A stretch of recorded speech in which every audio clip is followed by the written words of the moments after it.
What's up, everybody? Welcome back to Smokes World. It's your boy Smokes. Give me the dap. Man, we back at it, man, with a special interview, man. This is something that I've been wanting to do for a while now. I mean, this guy is freaking on the brink of greatness, man. He's about to freaking make it. I can see it. I think y'all can see it, man. It's the homeboy Aquila.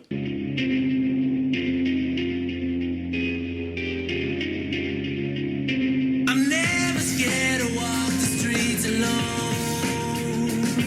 Alone is where I went and found my own. Lately I've been going on a rampage. Pedal to the floor, I got no brakes. Gave it to the Lord and it all changed. Pedal to the floor, man, I got it, yeah, I got it, man, I got it, yeah, I got it. It's a damn shame. They turned their back on me when I needed them most.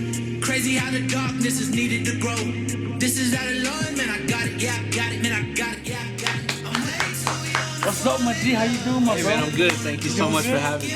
Yeah, man. Hey, this is dope, bro. We're at the Ector Theater right now. Yeah, we are. It's a dope ass vibe, man. It is Your whole cool. team, Young Guns, shout out to Young Guns Entertainment. Yes, They sir. fucking made me feel like family here, man. The hospitality is beyond great, man. We're in the dope ass dressing room, as you can see. He actually has rehearsals today, right? Yes, sir. Getting ready for Trippy Red coming up. Trippy Red, when's Yeah. that going down? That's next Thursday, man, the 17th. I don't know when this will be out, so it's either before or after this comes out. Okay. But yeah, we're So getting ready for that. Is this like a ritual? Is what you always do? Take a couple shots? Yeah, I mean, as of lately, right? I mean, it took us a while. I mean, so a lot of people don't know, but I'm sure we'll get into it, how long I've been making music and shit. But Yeah. this past month and a half is when everything kind of started picking up when I partnered in with the Young Guns. And we were in Long Beach one day, or one night, we flew in, and Mikey was like, let me get a shot of Casamigos for both of us. And since that moment, it's just been rolling. Everything's been going good at a strong pace. So let's not So let's not mess mess that with up. it. Yeah, I feel you. So keep I it actually going. have this little miniature Flintstones doll Mm. that I carry with me everywhere. Wow. For good luck and shit. Hey man, I don't leave. Hell yeah. You know what I mean? Like when I go like travel or do anything like that, I keep it a little. You know what I mean? It's like it's good looking shit. Hell Great yeah. stuff. No, that's cool. For the people that don't know, man, Yeah.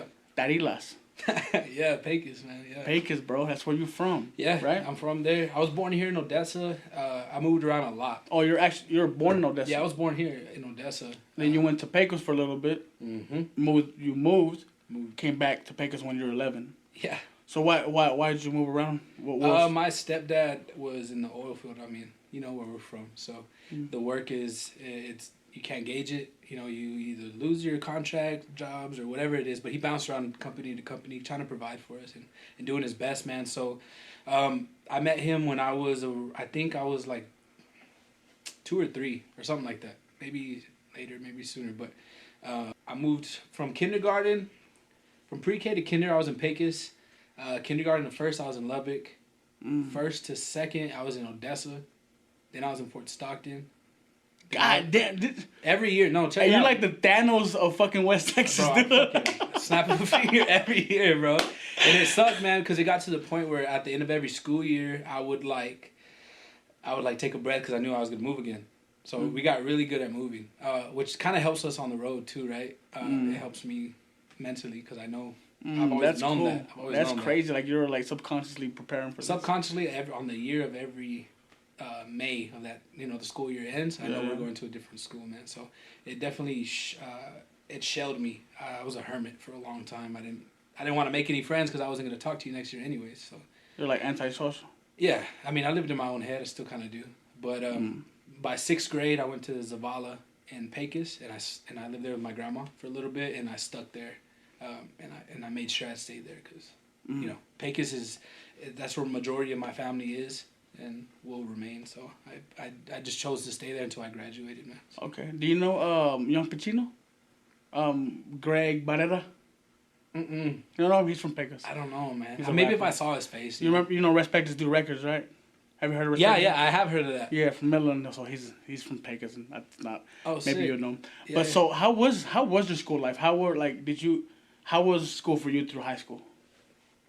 Through high school, it was chill. I mean, like my freshman year, obviously any freshman is nervous about going to high school, right? Doesn't matter who you are, what do you do, but I think I remember I just wanted to feel it out. I didn't go in there with any expectations. Like I can remember it. I think, and then I remember my first day of high school, man. I had a pimple on the tip of my fucking nose, bro, like ready to pop. My first day of high school. I mean, like that shit's like the most insecure. Bro, that is the like, freaking worst, bro. And so that's how high school started for me. But I had developed a good connection with friends since that 6th grade, right? So I had a group going in there with. It wasn't like I was alone or nothing like that. But I also wasn't the most athletic. I played sports for the majority reason because all my friends were really good at it, and I, I just happened to I did enough to make a team, just to be with my friends. That was it. Are you past like giving a fuck what people think about you? In a sense, yeah, man. I in the career that I'm in, I mean, obviously the people are gonna dictate whether you win or lose in this game as far as how your career goes, because we can put the art out all we want and we can say we don't give a fuck, but at the end of the day, the people are gonna decide. In a way, they accept it or not. In a way, an artist never gets away from that. Yeah, you have that's to what I'm care saying. what people think. Yeah, yeah, that's what I'm saying. But do I let it dictate what I do? No, I don't. Yeah. But I do have to at least acknowledge, their feelings, because at the end of the day, that's who my art is gonna be for. You know what I mean? It's for people to enjoy. So I do still pay attention to that, but I don't let it dictate my actions. What's up, bro? What's up? How did you get into music? Well, what made you want to be Aquila? Yeah, so I mean, we'll get into the Aquila name because that's a whole different story. But music, I was always really good at writing stories. I remember in 3rd grade, I was in Stockton at the time, right? And I don't know, you remember taking like tax tests and shit like that? Oh yeah, bro. Hell yeah, they don't do that no more. They don't do that shit no more. Toss test, tax test. Well, I'm like 10 years older than you. You're 25. When I was doing it, it was called toss. Oh shit. Toss test. And then they flipped it. Now it's called star something. Star, yeah. But I remember I was really good at writing stories, and I had this story called The Box. Right. This was 3rd grade level, and it was just about this kid that wanted these rollerblades so bad, and his mom couldn't get them for him. And one day he's coming home from school. He's walking home, and he trips over this box in front of his house, right? And he like looks at it, and there's like a weird note on it. He kicks it to the side. He's not worried about it. He's just pissed off that he can't have the skates. Days go by, that box is still there. One day he's coming home and he trips over it again, but when he trips over it, he breaks it open. And he sees inside the box is a pair of rollerblades that his mom got for him that she was just waiting for him to acknowledge. So like at I don't know, how old are you in 3rd grade? Would you say? What, 9? 9? About 9 years old. Okay, so a 9-year-old talking about being grateful for things is kind of interesting, right? Yeah. So I got an award for that. How old were you when you wrote this? I'm saying 3rd grade. So you? I think you said the character was. No. I was in 3rd grade at the time. So wow. 9 years old, 9 years old. And that's a damn little story for that. Yeah. So I got an award for it, which was really cool. Wow, that's crazy. So at a young age, I was writing stories. So fast forward to your question about the music. A situation happened in high school. I was a sophomore already at the time, and I got challenged by this guy that wrote a song about me. Yeah. And usually it's female related, so we'll leave it at that. And I was like, bro, I can write a song if I really wanted to. Like, it's just like writing a story, right? Okay. So, I don't know, are you interested in knowing, are you familiar with the Young Money, Roger That Beat? Remember when they came out with that shit? Yeah, of course. Yeah. So, the way they set that beat up, it was like rounds. It was like, I think it was, Gunna went first, and then Drake, and then Nicki, and then Lil Chucky, and all the Lil Twist, all those artists. Yeah. But, so when I wrote my shit, it was like rounds. It was like round 1, round 2, round 3, and I was going to knock them out at the last verse. But little did I know, I was structuring a song, which is a verse, hook, and a verse. I didn't know that. I was just writing it like a boxing match. So I put that out. Shout out Terrorista. He let me record it. I was going to ask, that's crazy you mentioned. God dang it. Yeah. Jumping the goddamn gun. No, yeah, man. Since you mentioned his name, cool. All right? Okay, we're pretty much closing that answer. Yeah. You met Eric Madrid, Terrorista. He's a battle rapper. Big battle rapper. How the bro. fuck do you know? Is he from Pecos? He's from Pecos, man. I seen the connection, I did my research on you. Yeah. I seen that you used to hang out with him. That's crazy. No, man. I mean, he's the one that got me into. He's the first person that ever let me into a studio. I think he was the only person at the time that had a studio in Pecos. And Zach Ramirez was on the baseball team, the first time I rapped that first rap, it was for a school bus full of baseball players, right? Yeah. We're out of town, and they're like, yo, spit that. So I would do it, and everybody was gassing me up.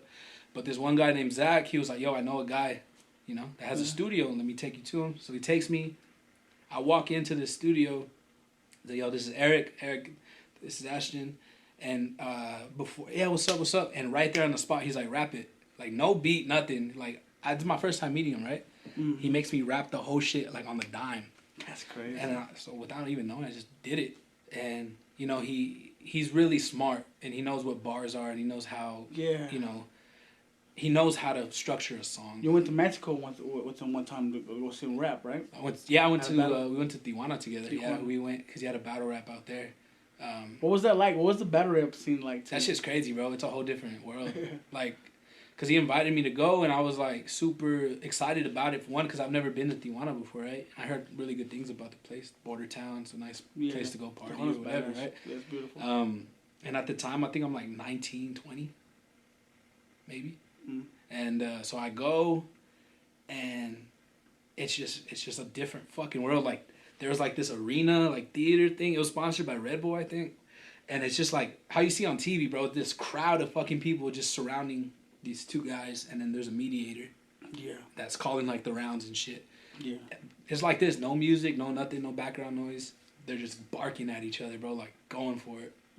And then I don't know Spanish that well, so I'm sure a lot of the fucking bars went over my head. And I'm actually on one of the YouTube videos, and that one got like over like, oh dude, it was like, I don't know if it was over 1 million, but I'm like in there, in and out. Like you can see my face, and I'm like I can't understand what the fuck they're saying. But I would get lit when the crowd would get lit because I know he just bodied them. But the cool thing about Eric is that he was really open doors for me. Anytime I wanted to record any kind of song, he's like, yeah, come on. Mm-hmm. So he kind of put me on his back.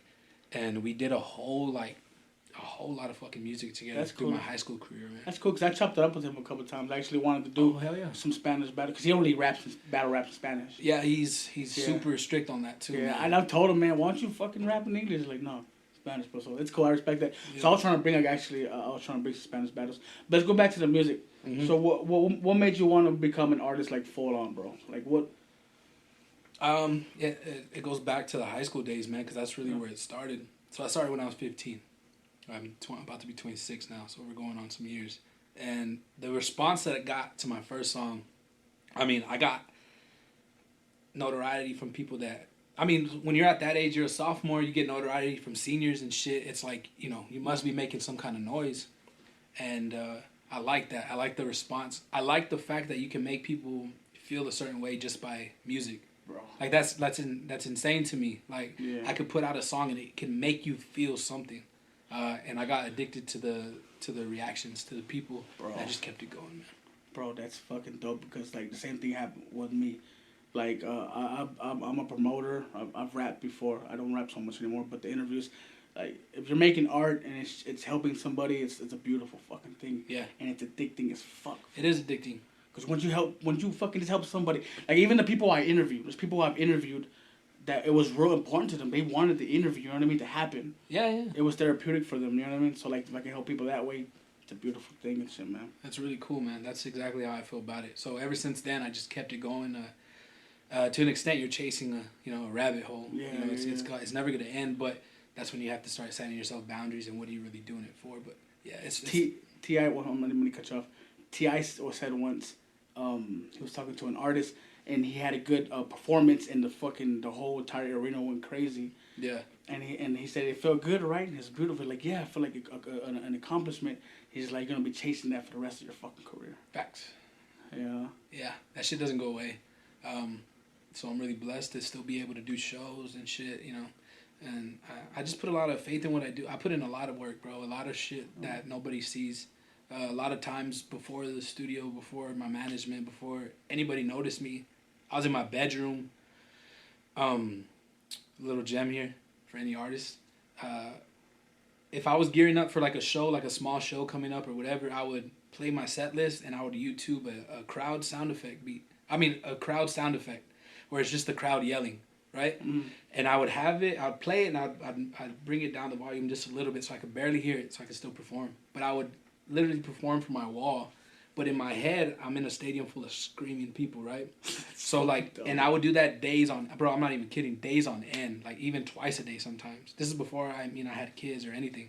So that's all I was doing. And I did that for about like, I don't know, 4 to 5 years, bro. Bro, that's crazy. I'm not even kidding, like 5 to 6 days a week I would do that shit. And it's just, and at the time I was doing it because I knew one day I was going to do it. You know what I mean? It wasn't like I was trying to make something happen or what. It was just what I felt like I was needing to do at the time. What the fuck I'm talking about, bro? You're a lot like me, bro. Hell yeah, man. I do the same fucking thing, bro. No kidding. Like in doing interviews and shit. I interview myself. I interview like anybody. Like, I'll make up somebody now and fucking interview them, and I imagine, you know what I mean. And I even interview my kids. I'll be following around with the mic, fucking with them and shit. Oh, that's cool, man. But I practice and I visualize. That's what you do. That's what makes you special, bro. Yeah. Like, I can see it in your fucking eyes, bro. I can see the way you walk, the way you interact with people. Oh, okay. The way you interact with me, I can see that you're a fucking star, bro. You're Thanks, man. And you're a fucking creator, bro. Thanks, bro. I just like to, like all this shit, gearing up, it made me a little late and management kind of got mad at me. But we do try to be timely and professional, so I get that. Yeah. But and it's all good though. I like getting here before everybody. I got you. We don't like people waiting on us though. That's our thing. So yeah, it's all good though. But I did want to make sure, because for the point of an interviewer, like you want to continue to interview that person as they grow, right? Or what's the kind of goal for that? So I'm saying, when you get big, you better give me a fucking interview. Oh hell yeah, man! We'll make it happen. But with that being said, like, who's to say like your career doesn't go a certain route, so does mine, and this is our only one, right? Yeah. So the way I see it is like, I want to make sure this is an experience that both of us enjoy, because if this is our only one that we got, that's why not make it something that's worth remembering. Motherfucker. This motherfucker talks so beautifully and shit. With that, we're gonna take a quick little motherfucking break. I don't got shit to prove, because when you focus on the wins, you begin to lose. I told myself to never change, and I never do. Karma and humility are the biggest of teachers. That and God is what helped me get rid of the leeches. All the non-believers. If they was on Who Wants to Be a Millionaire, they still couldn't reach us. What the fuck? You got bars too? First, you make different types of music. Yeah. You can do fucking rock. I thought you were rapping at first. I was like, oh. And I was like, oh, I was like, what the fuck? Like, that's my shit. It's like, goddamn. And then you can do reggaeton. And then you can do all kinds of shit. And then when I heard this fucking song, and I was like, this motherfucker got bars too? Yeah, man. Okay, if people don't know, Regis was the host of it. Yeah. But Regis, like, you still couldn't reach us. Okay? I studied bars. If you go to my YouTube, you'll see I break down bars, so I caught that. Yeah, man. I test that too, just the way I write shit. Because when I hear a word, I hear it, 2-3 different ways, how it could be said, how it could be meant. And those are the people, like double entendres. Right? That's what that is. Double entendres. So I learned that from Eric, battle rapper. Battle rap is all that shit. What I do in interviews, I fish. Yeah. I knew that. Yeah. You learn that from battle rap. Double entendres, double innuendos, wordplay. You know what I mean? Yeah, man. That's just watching and being a student of the game. I'm never not that. I'm always fucking... There's a time that I'm sitting back and I'm not talking. It's because I'm watching and I'm listening. See, I realize that because you make so much different types of music. Yeah. You dabble with different genres. You know what I mean? Yep. It's because I knew it. I knew when I heard that bar, I knew you were influenced by Terrorista. I knew it. Because he's a battle rapper. He knows bars. So what you do, like, you're a sponge, bro. Yeah. You learn it and you soak it the fuck up. Yeah, man. Well, Terro's he's really blunt, and he'll tell you when, like, that's whack. Yeah. If he's a poppin' artist, not Terro, but if there's a poppin' artist going at it and he has, like, this #1 song, I remember listening to, like, a lot of #1 songs with Terro, and he would be like, shit's played out, bro. There's nothing creative about it. Yeah. So that made me step up my pen and shit and made sure. I always subconsciously in the back of my head, to this day even, when I put out a song, like, if I can't approach it to Eric, I need to get better at it. You know what I mean? Because he'll pick that shit apart if it's not up to par. So he set up a bar for me that I still try to meet. And, but yeah, man. How'd you become so versatile? Versatile? I don't know. It's just kind of who I am as an artist. I never put myself in a box mentally, which, if you look at it from like a marketing standpoint, it's kind of a nightmare because it's hard, right? Yes. It's really hard, but that's just where I'm at artistically, man. Does it like depend who you maybe like? So you already got all this music made. So does it depend on who you're gonna open up for, where you choose a certain set of music, or will you use your newest music no matter who you open up for? Oh yeah, that definitely comes to mind. I have an arsenal of music that I have curated over 10 years, right? Ranging from, rap shit, Latin shit. Where I'm at right now, my niche is like this, like I call it new grunge, which is like, it's like a rock trap type of thing going on, right? So new grunge forever is this new brand that I'm going with, and that's a genre that's new. So new grunge, that's my shit. Fucking innovator. That's my shit. Nobody has that shit in the world. Look it up. NU grunge. Nobody has that. That's right? fucking amazing. So and at one time, and Rampage, or no, I'm Dangerous, Babe, is a video I got out. I had a commenter put, this is Kurt Cobain if he was Chicano. That was the comment, and I was like, okay, I like that. So I started calling myself under a moniker, Latino Kurt. Kurt Cobain's the king of grunge, right? Yes. So Latino Kurt is just, it's a new grunge and it's the new sound. So that's where I'm at with it. But yeah, going back to your question, yes, I do. Depending on who I'm opening up for, I have shit to go off of, man. Not a lot of artists can do that. Yeah. A lot of them are kind of stuck where they're at, which is fine, but you limit your opportunities. So it's like I don't get it, like, cause you can rap, you can make all different types of music. What do you do? Like you wake up one day and you're like, oh, I want to make a reggaeton album, or today I want to be a rapper. Like how? Yeah. So the big switch that I know a lot of people are kind of concerned about is when I did Residential, which was like this alternative rock album, right? It's a lot of guitars, a lot of drums, a lot of that. And then I switched up and I put like a reggaeton record out that was just straight that. But the gap between it is because when I put out Residential, that was, I think it was August of 2020, something like that. And then when I put out Nebula, that was July of 2021. But that gap, I had went to Miami. And when I was in Miami, that shit just changed my whole fucking outlook on music. I mean, I was hearing shit that I hadn't heard before. We had went to Puerto Rico as well for the studio and all that shit. I was going to ask you about that. That had all influence, man, on... Obviously, you're influenced by your surroundings. So, like, if you don't get out there and experience life, obviously you're going to make the same music. Because that's all you know. But me, like I said, I'm used to moving around so much, and I'm a sponge. That's a good term. I see it like that now, then, because I'm affected by all my surroundings. So depending where I'm at, it's kind of where I'll make my music, man. To be honest. I'm gonna ask you That makes real sense. questions right now. Cool. I'm gonna get real with you.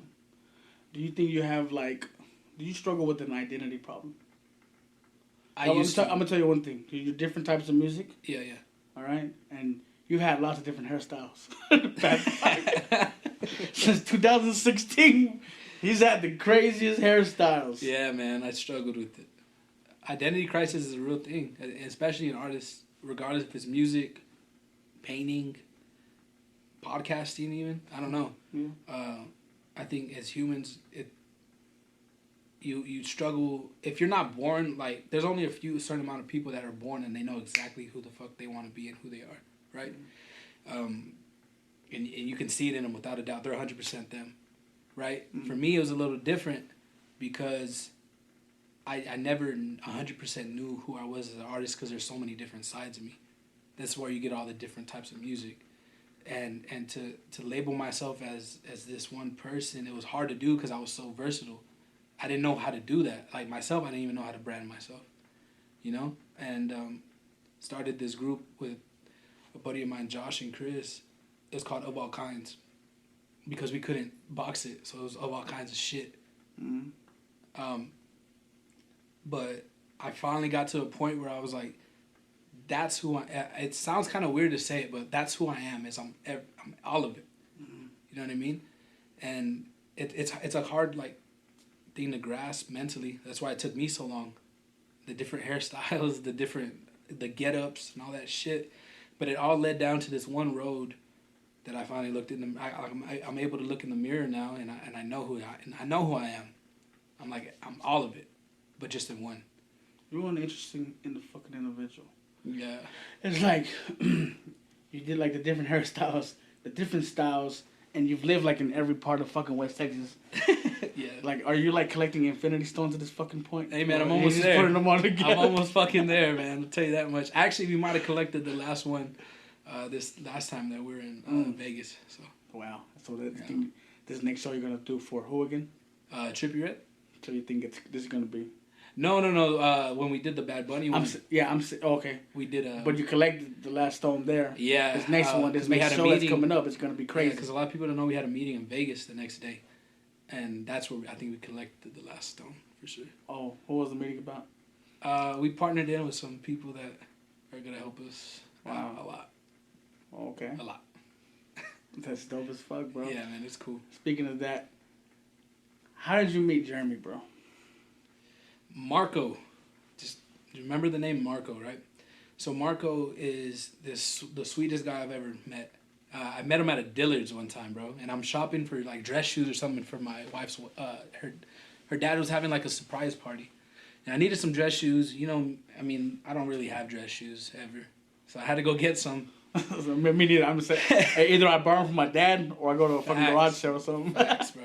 And dress shoes are hella expensive. But I was looking for one, and the salesman comes up to me. Hey, your name's Ashton, right?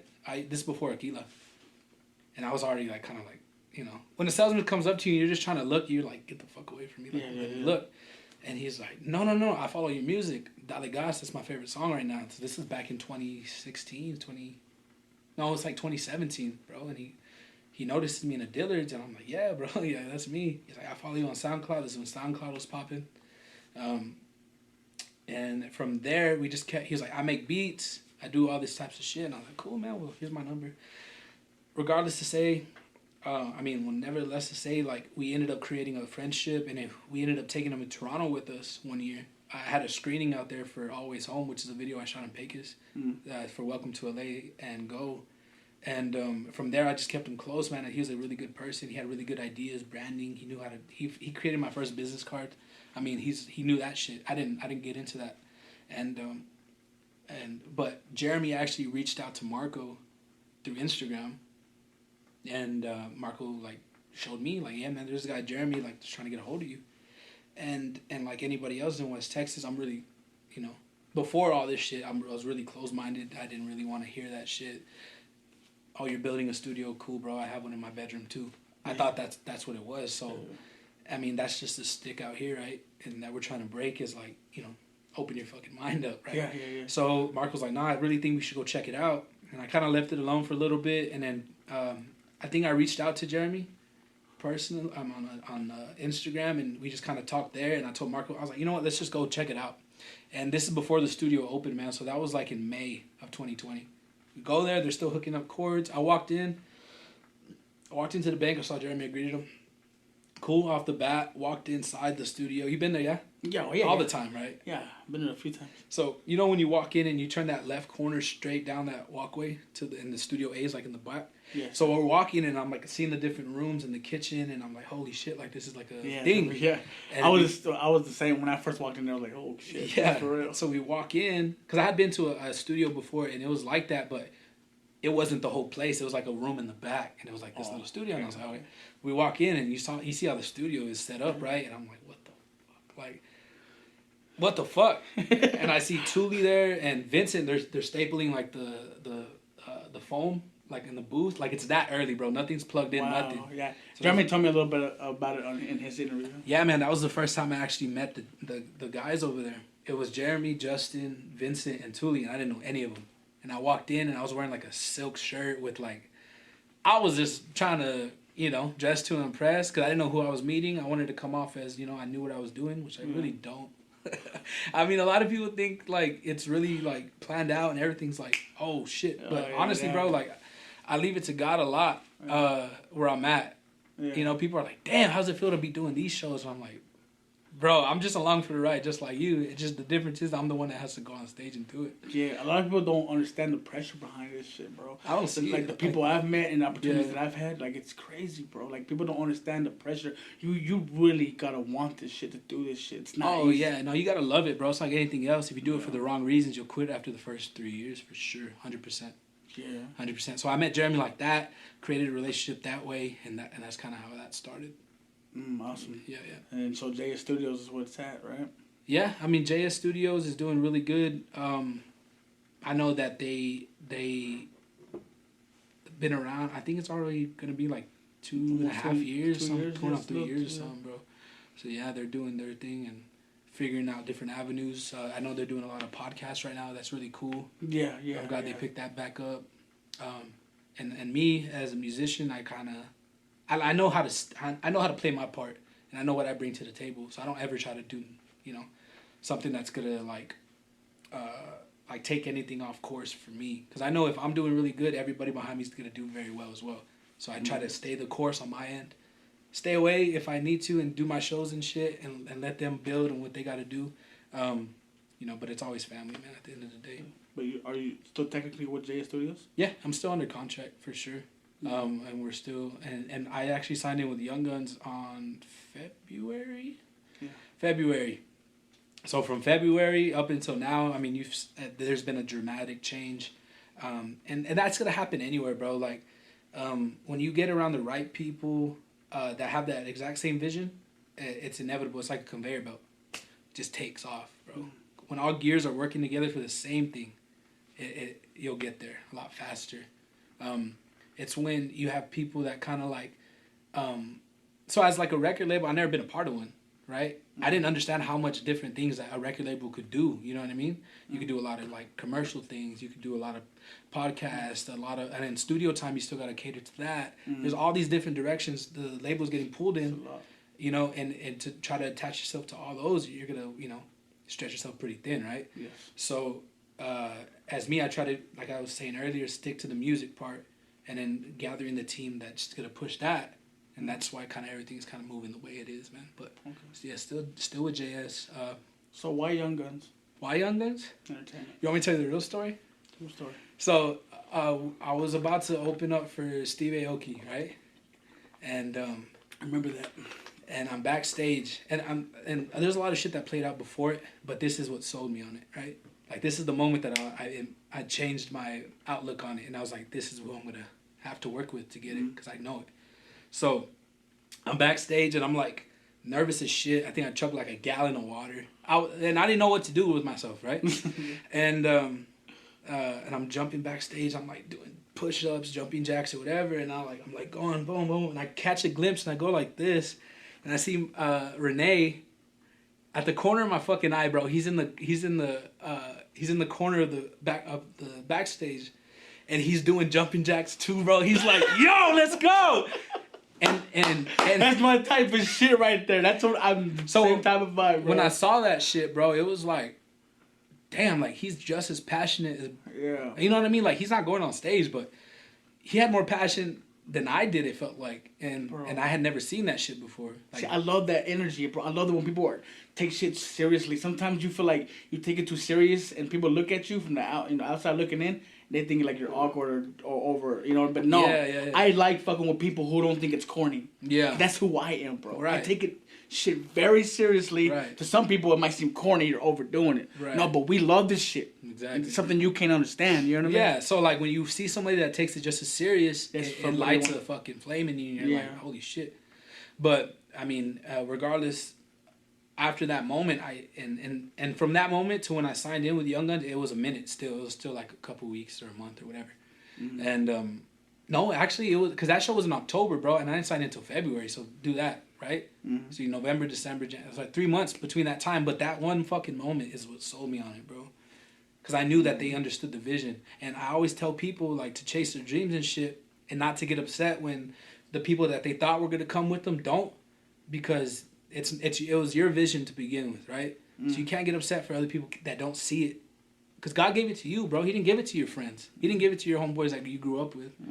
It's shitty, right? When you have to separate from that, but at the end of the day, man, like God gives everybody their own vision, and you have to accept that it's yours to protect. So like you cannot let other people guide you off your course, bro. And I like to let people know that too, because it's a hard thing to go through mentally. Emotionally, whatever. You grow attachments to people and shit, but you gotta do what's best for your fucking self. You gotta do your path, man, because that's how you're doing your justice on this world. I mean, you're doing everybody a disservice, I think, if you don't. Jesus Christ. Motherfucker dropping gems today and shit. He said, I've lost my way, Lord, take me home. I know a place where I belong. I'm Dangerous, babe. What does that mean to you? Love that bro? song. What does that mean to you? Can you say that? I've lost my way. Lord, take me home. I know a place where I belong. Is that suicidal intentions? Oh, hell no. No. That's not what I meant at all. See, art is open for interpretation, right? Yeah, no, that's up to... But that's what I took from it. You know what I mean? I've lost my way. Lord, take me home. I know a place where I belong. Like it's saying, shit. Okay. I belong in heaven. I can see that. I can see that perspective now. Yeah. It's not how I wrote it. That's a beautiful way to look at it, though. It makes it sound a lot more deeper than it originally was. What's crazy that a lot of people don't know about I'm Dangerous is I actually recorded that in an empty apartment. And I literally had a candle, a blow-up mattress, and a side stool that had my lap. This is before JS or anything. A side table that had my laptop, my JBL speakers, and my Apollo, and a mic, Bluebird mic. And Bluebird, can't go wrong with Bluebird. Yeah, man. Really cool. And I made decisions in my life, you know, that I had repercussions, and you have to deal with them, right? So one day I come home and it's an empty apartment, and I'm like, fuck. You know, reality sets in, and you're like, holy shit. So I'm there blowing up the air mattress. I'm asleep. I'm trying to, like, just sleep it away, whatever, get away from reality. And then I find this beat. What was his name, bro? Shanti. He's from Niagara Falls. He's the one that made that beat. And I'm playing it, bro. And then I'm Dangerous comes out. I never stay. And then I just bled, bro. Bled on the mic for the first time without any kind of, like, standards. I'm trying to make this song to hit this market or whatever. It would just release, right? And you know the part in that song where it goes, if the stir to come up, sun to come, that little break? Yeah. So check it out. So I'm asleep, right? I have the whole song done except that part's blank. And I wake up at 3 in the fucking morning, and the mic's right here just like this, and I wake up from the air mattress, bro, and you know, air mattress all loud and shit. And I go and I hit record, and I was like, if this stir to come up, because I'm thinking, like, regardless of what's been said behind your back or the shit that you do in the dark, it's always going to come out. Every fucking time. It doesn't matter what it is, who it is, where it was said, it's going to come out eventually. It's real fucking life, bro. So, but at the same token, if the dirt to come up, so is the sun, bro. So even though the shit comes up, it's still going to get better. But I forgot I recorded that shit, man. I just left it in there. So that vocal that's on there is from 3 a.m. I have not changed it. What? Yeah. But Lord, take me home. I'm just thinking, like, you know when you're off course, bro, and you know when you're not going in your direction, and you're not firing off all cylinders. Shit feels off. You wake up and you're in, like, a weird mood, and you're like, bro, why do I feel like I'm not going where I need to? It was that moment that I was in, right? And I was like, when I was saying, Lord, take me home, it wasn't necessarily like I wanted to leave anywhere, but I wanted to steer back on my path. Bring me home, like I know where I belong, bro. Sometimes that's needed, though, to get off course. Yeah. To see what not to do. Facts, man. I mean, you don't learn shit from doing everything right. So you gotta fuck up. Exactly, bro. You said, Puerto Rico, bro. How was that, bro? Mikey. Can we get a shot of Mikey real quick? Come here real quick. Mikey. What's up, my guy? This is Mikey, guy. He's the motherfucking... I know who this is. By this now. Most people do. By now. So this motherfucker right here, I'm gonna just give him recognition for every picture, every fucking video, every anything that has came out since we started working has been through this guy's eye. I mean, when you talk about an individual that's hungry, focused, and does not let outside bullshit get to him, bro. He's younger than, I think, how old are you? 23. He's 23, right? And I'm going on 26. And that doesn't mean shit, right? But I look up to him in the sense of, like, he fucking is this. Is this. He doesn't give a shit if you get your feelings hurt. It's this. I try to be more like that every day because that's how you get to where you're at. And that's why he's at where he's at. I know he gets a lot of shit because he's so focused all the time. He's working all the time. But you don't get to where he's at by not doing that. You know, so I don't think I've ever went on record and let you know how proud I am to know you, man. Bro. But dude, Mikey, yeah. You do great work. I've seen some of your work. You do great work. He's that guy, man. Well, what do you got to say about this guy right here? Man, I think it's crazy because I tell the story all the time how we came to meet. It was a show at the Actor Theater, or at the Coliseum. The first time I ever seen him, bro, was at the Destination. This was the first time I was ever. Dope ass spot. This was the first time. Shout I out was Martin ever, one time. This is the first time I was Martin. ever at a show, like a live show, like a concert, anything. So he was like the first artist I've ever seen perform live, and it was Welcome to LA. And that was like the first time I ever had like an adrenaline rush or like, you know, that feeling of like being at a concert. And it was him. He gave me that experience. And then so. Damn, that's cool. Yeah. And then after that, I went to one of his shows at the Coliseum, and I remember I tell him the story all the time how there was like 5 other photographers there, and then like just over this past year and a half, how it's just been like me and him stuck together, like, and then like it was like what? How many people were there at that time? And it's like now there's only like a handful of us, but it's because how he said, you know, you leave those people behind who don't have the vision that you have, and I feel like we're all together because we have that same vision. You know what I mean? We Just all a want, filter, man. yeah. You know, I made a song about it one time. Like, it's sad leaving people behind, but it's a must if they don't want to grow with you. Exactly. You know what I mean? And I did that. It's not even necessarily leaving them behind. It's just like It's because they'll always be there. It holds you back. Yeah, But yeah, it holds you like, back. You Yeah, can't, yeah, you can't exactly, yeah. fuck up your momentum, bro. Because Yeah. if people cannot, if they're not supposed to get to that next chapter, there's nothing that you could do to write them in. They're not supposed to go.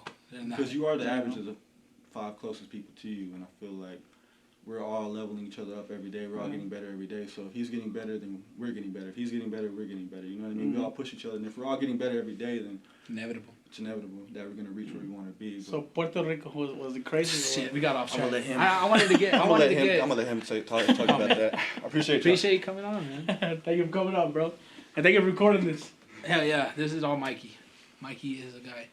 Puerto Rico was dope. It took me a couple of days to realize we were actually out there, though. You know what I mean? Because we would wake up and you know, it's just you forget that you're out of the damn. I guess you're not out of the country. Are you out of the country technically? It's still No, U.S. it's U.S. territory now. But it's a whole different fucking yeah, ball yeah, game over there, bro. Yeah. It's not. You know, it's not home. So like, but going over there was a cool experience. It was a learning experience for me personally. I took it as that. I took it as like, you know, what is a work trip? What does it consist of? Like people think, yeah, it was cool, right? Whatever, you're out there, but you know, me, it's not vacation. Like, not for me. That's not what the fuck I'm out there for. You know what I mean? You know Other the people, work. yeah, whatever. And yeah, of course we're gonna go out and check out the city and stuff, but you know, you have to have some kind of trajectory for every situation. That's the way I see shit. Or we're just wasting our time and I can talk to you at the house. Like, I don't want to be in a room in another fucking city and we're just bullshitting. Like, let's go and get some work done, bro. Like, if not, I got 2 babies at home that would love to have me. And I'll choose that any day. So, but Puerto Rico was dope. It was a cool experience. Like I said, I got to learn a lot of things about business, separating business and personal. Yeah, for me, that's what when you bring up Puerto Rico, and when I think about Puerto Rico, I think about that. I think about learning who really wants this shit and who doesn't. Yes, sir. How was the T-Pain show, bro? T-Pain. You shared a clip, and you had the whole crowd in fucking tune, bro. How was that feeling? So you remember earlier when we talked about how I would YouTube a crowd effect, sound effect? Yes. So that was 2017. So 5 years later, that moment, bro, was the first moment I ever felt it in real life, real time. And that shit was like, it was like the first time I made a song, feeling wise. Like, it just like, all these 10 years, 11 years, bro, it just re-upped. Like, I hit a checkpoint or something and I got filled back up. Like, cause bro, like, anything else, you get burnt the fuck out. Yeah, bro. You know, life will kick your ass, Yes, and yes. it's not fun. It's not a fun thing to go through sometimes. But that's what I'm saying. Going back to, if you don't love it, you'll tap out in like 3 years. And I still love it, bro. And we're still making these sacrifices to go to these shows and shit. So for that moment, it charged me back up, bro. And it put. I have a feeling that it put another 10 years in my back. So I'm ready to go, man. It's like the first time again. It's a rebirth for sure. Fuck yeah, bro. We're going to take a small break and we're going to go to the conclusion of this podcast. It's been a fucking dope-ass motherfucking interview. We got a couple more important questions to ask.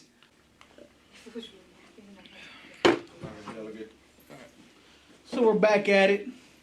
Smokes World, man. We're concluding this beautiful freaking interview, man. It's just been an amazing experience and shit. You know what I mean?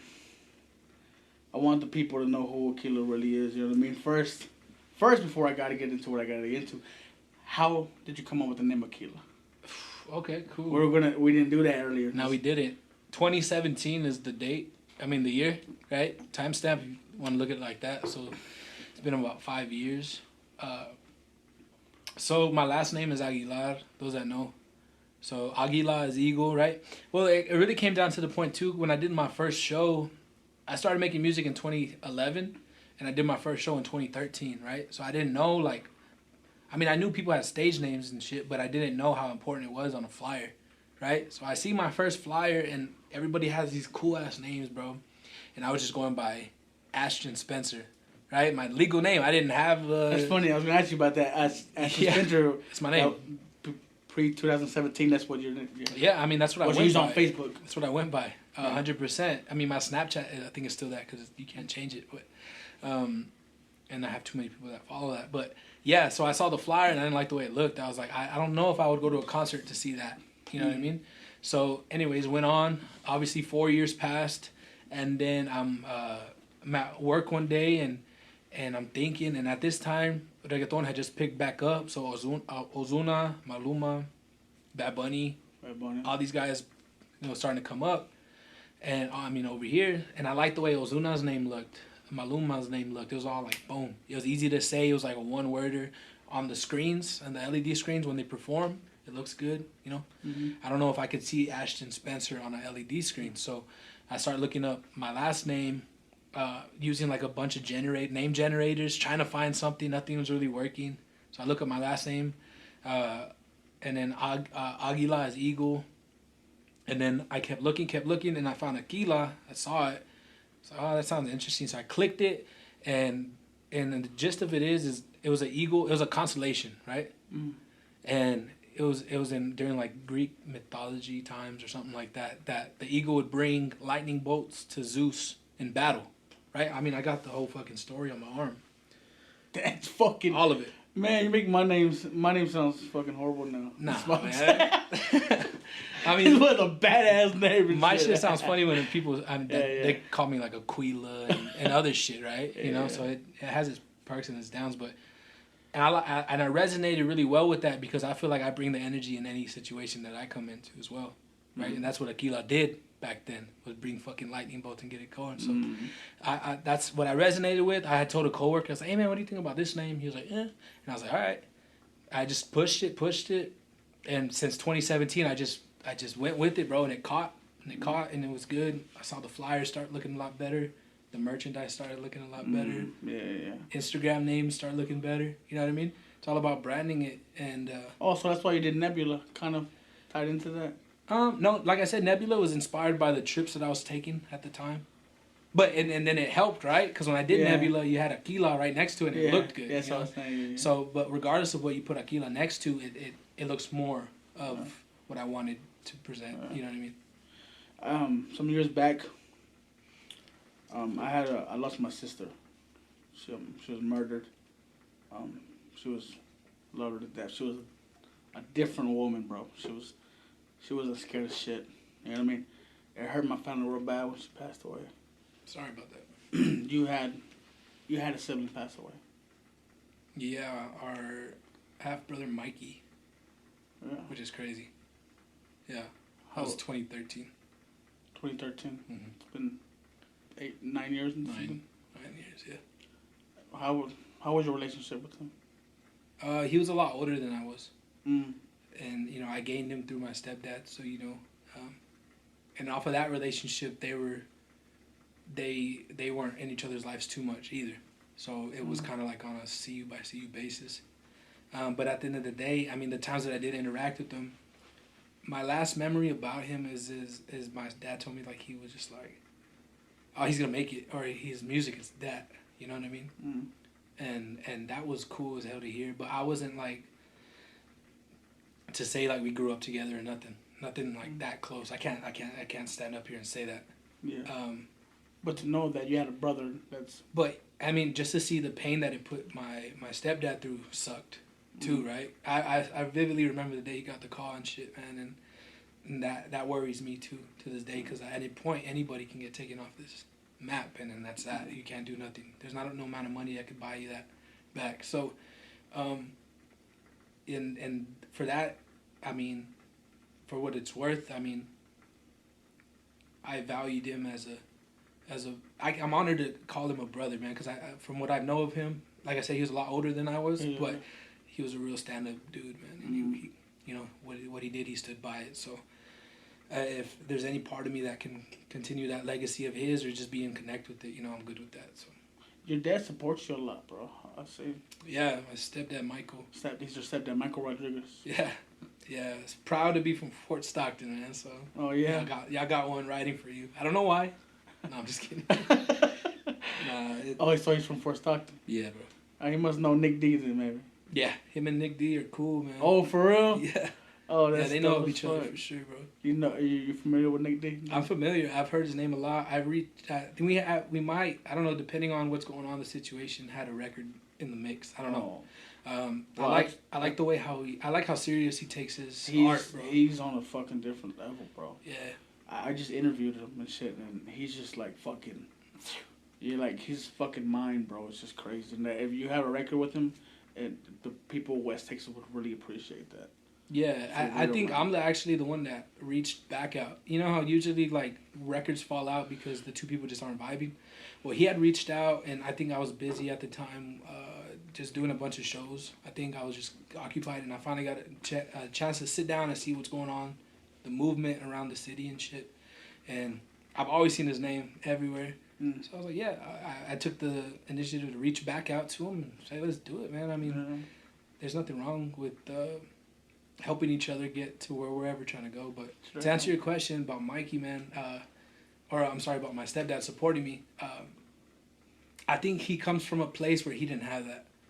Because I grew up fortunate, bro. I did not know that your family can't support you and shit. Like, I walked into rooms thinking other people were supported by their families the way I am.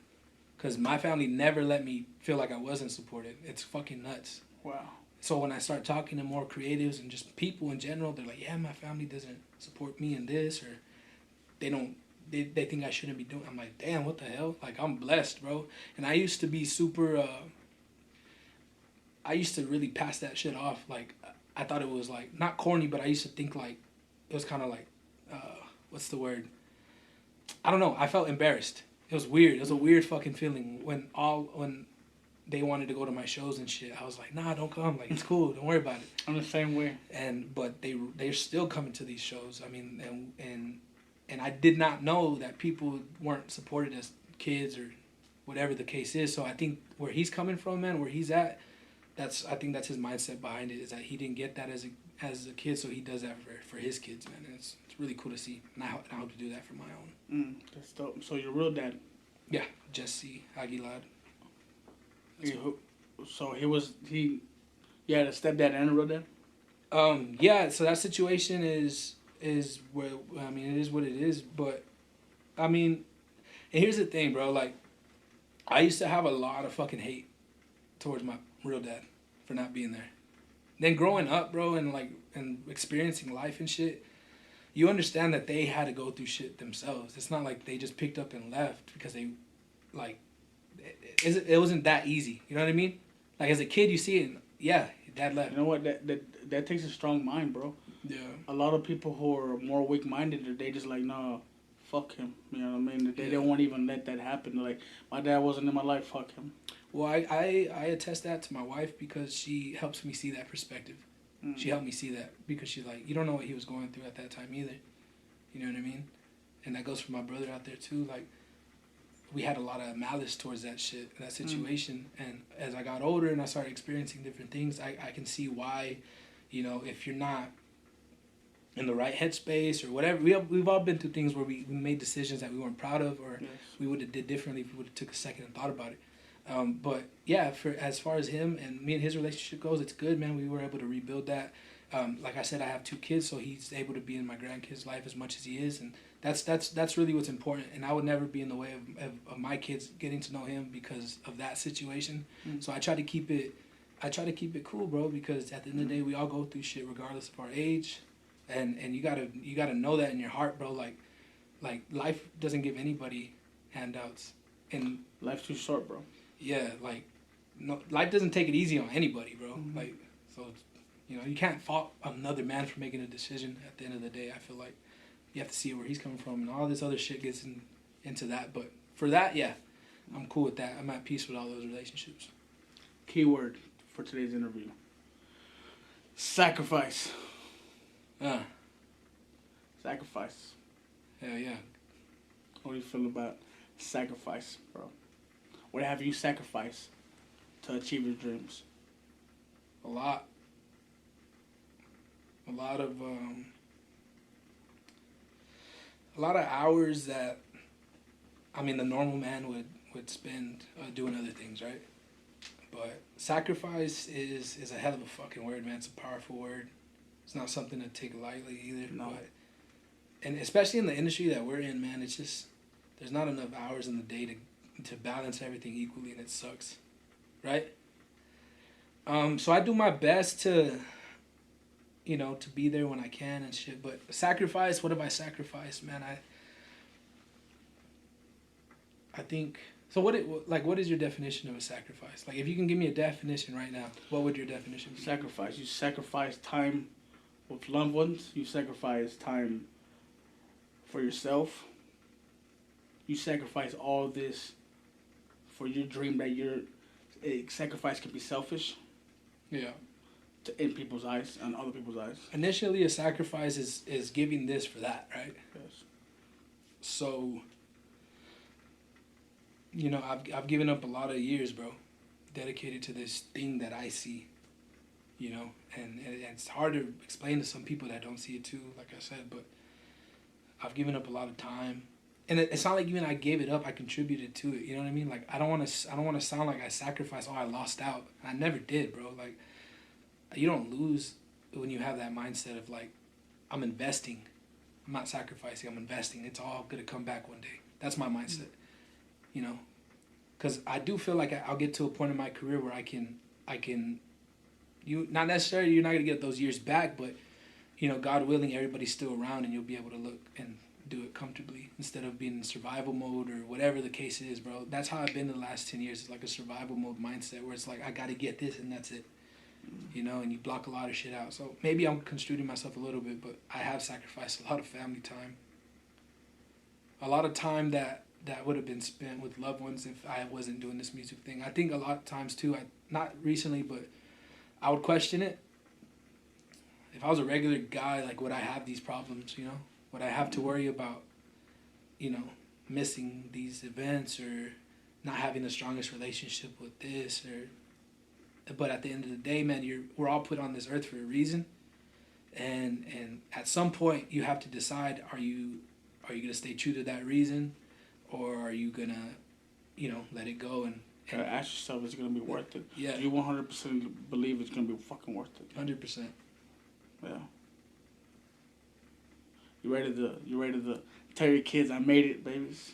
I'm ready for them. I'm ready to tell them that they can do whatever they want. That's where I'm going. That's it. I mean, as point blank as it sounds, that's where it's at. I want them to understand, like, it's possible, bro. Like, it's fucking... I want to be the first one in our family to be like, look, man, you don't have to do this that we've been taught. There's ways to do what you want and still get everything else in the middle. Like, you have to understand, bro, like, we're only a product of what we're raised in, right? So you have to... For me, I'm the deciding factor of that. I want to be the change in my family. I want them to see... I want to be the first millionaire in my family, for sure. I want them to see, like, regardless, bro, you can have family turn their back on you. You could have people laugh in your face. I've had that happen before. It fucking hurts. But you still have to stay the course, man. You know what I mean? You still have to understand that just because people don't believe in you doesn't mean you shouldn't believe in yourself. At the end of all of that. Jesus Christ. Very sad, man. Nah, man, but for real, like... Nah, it's beautiful, for real. That shit really... Because there's been a lot of questioning and a lot of times where I'm just like, bro, like, I'm making a fool out of myself out here. You know what I mean? People laughing at me but shaking my hand when I walk back in the door. But when I'm on stage, everything makes sense. And that's my reassuring moments, bro, when I'm on stage, because I feel like that's where I finally feel like, all right, that's where I'm at with it. Everything in between, you got to battle, but when you get to those ecstasy moments, bro, it makes it all worth it, man. So one of these days, I'll be able to look back at all this shit, all the bullshit, all the drama, all the he said, she said, all the sacrifices. If I could look back and smirk and be like, you know what, we made it out all right, then I'm good with that. Aquila, ladies and gentlemen, this motherfucker. If you're not convinced by now that he's gonna, I don't know what the fuck to say. If you're not convinced by now with this fucking interview, then you're out of your fucking mind. All right, this man, he speaks well. He knows what the fuck he wants to do. He knows it and shit, man. Can you please can we play one of your songs and perform this little bit of for the people real quick? Let's get hyped. Can we bring everybody in the camera? And can we turn that fucking music on and shit and end this? Real quick, I want to tell you, real quick before we end this. Yes, sir. All right. Real quick. Good throw. Favorite childhood memory? My favorite childhood memory. My Wello, rest in peace, used to take us to the movie theaters every fucking Saturday, bro. Me and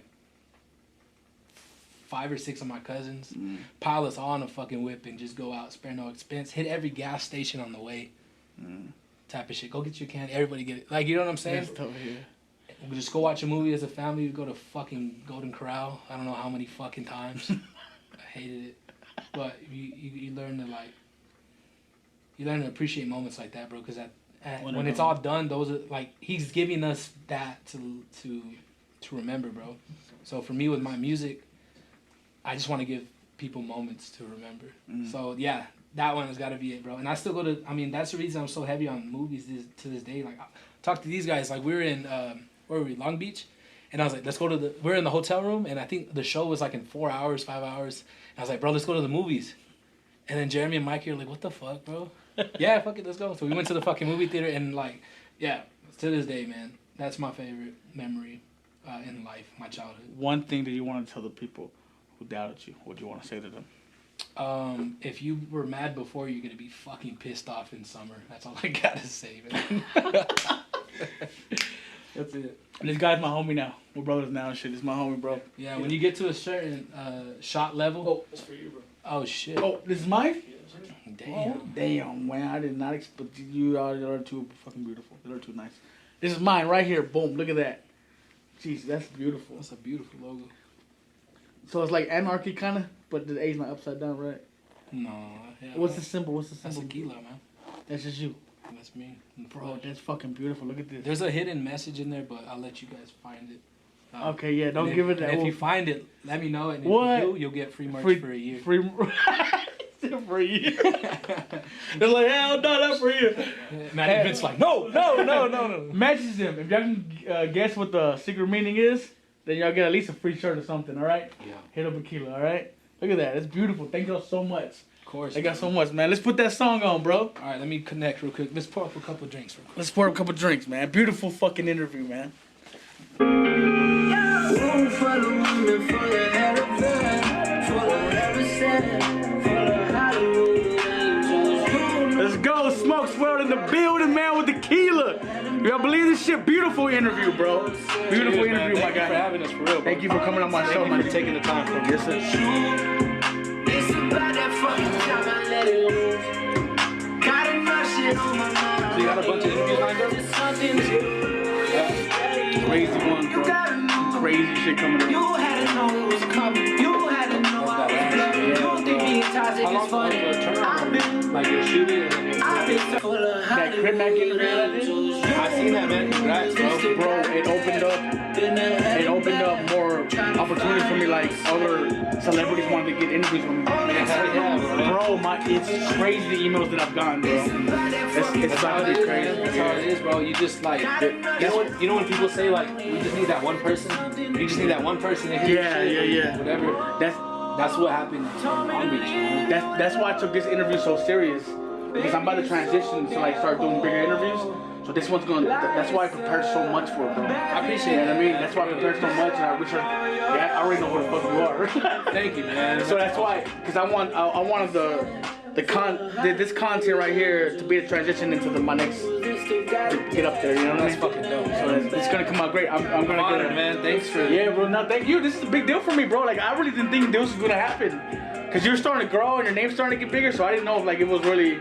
This was really gonna happen or not. And then when I messaged you and you said hit the management team, I was like, but I ain't gonna lie. At first when he said hit the management team, I was like, oh fuck. Oh, he shaded, bro. He went. But you seemed optimistic, though. You know what I mean? So. No, yeah. And when they emailed me back right away, bro, I was like, fucking on, bro. You know what I mean? No, yeah, man. I mean, when it comes down to as well, bro, it's like, I mean, when timing has a lot to do with everything. Right? I mean, like, granted, like, I don't know if you want to interview me at the beginning of my shit when I barely started doing music, or you like barely starting out 2 years ago. I don't know if we would have been on the right wavelength to do it.